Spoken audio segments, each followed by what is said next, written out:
আসসালামু আলাইকুম। আজকে আপনাদের সঙ্গে খুব গুরুত্বপূর্ণ একটা বিষয় নিয়ে কথা বলবো ইনশাআল্লাহ।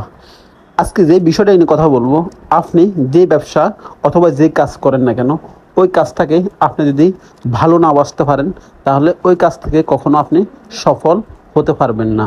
যেমন ধরেন, আপনি একটা গরুর খামার করবেন, ওখানে আপনাকে অনেক পরিমাণে শ্রম দিতে হবে। আপনি যদি ওখানে শ্রম দিতে না পারেন, তাহলে ওখান থেকে আপনি কখনো সাফল্য হতে পারবেন না, ভালো কিছু আশা করতে পারবেন না। আপনি যে কাজটা করবেন না কেন, ওখানে আপনাকে প্রচুর পরিমাণ শ্রম দিতে হবে। আমি এ কথা বলার কিছু উদ্দেশ্য আজকে আপনাদেরকে বলবো। আমরা এই জমিনগুলো গত কিছুদিন আগে লাগাইছিলাম, তা একটা ভিডিওর ভিতরে আপনারা দেখছেন।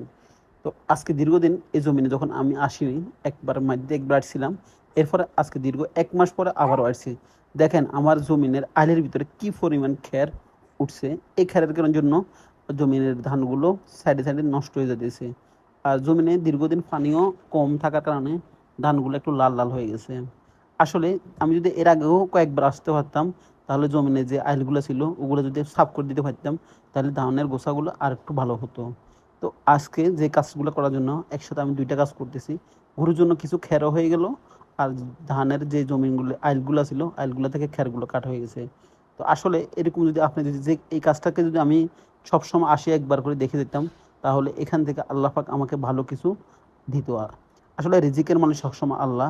আপনি ওখানে যদি শ্রম দিতে পারেন, তাহলে এই জন্য আল্লাহ পাক আপনাকে উত্তম কিছু দান করেন ইনশাআল্লাহ।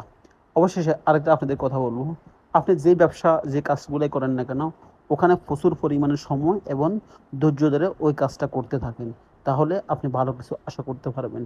দেখেন, গরুর জন্য দুপুরবেলা যে খাবারগুলো প্রয়োজন হতো, আমি এই খাবারগুলো মাত্র 20 মিনিটের ভিতরে এই খেরগুলো কেটে নিয়ে এসেছি। যে পরিমাণ ওই কাজের ভিতরে আপনি ইনশাআল্লাহ আল্লাহ পাকের রহমত থাকলে অবশ্যই সাফল্য অর্জন করতে পারবেন।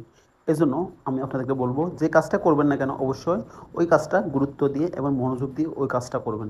তাহলে আল্লাহ পাক চাইতো ইনশাআল্লাহ একদিন ওই কাজ থেকে আপনি সফল হতে পারবেন। আপনাদের সঙ্গে আজকে গুরুত্বপূর্ণ কিছু কথা বলছি। অনেকজনে অনেক কিছু মনে করতে পারেন, কিছু মনে করবেন না। কেননা কথাগুলো আমার মনের কথা ছিল, এই জন্য আপনাদের সঙ্গে শেয়ার করলাম। ভালো থাকবেন, সুস্থ থাকবেন। আল্লাহ হাফেজ।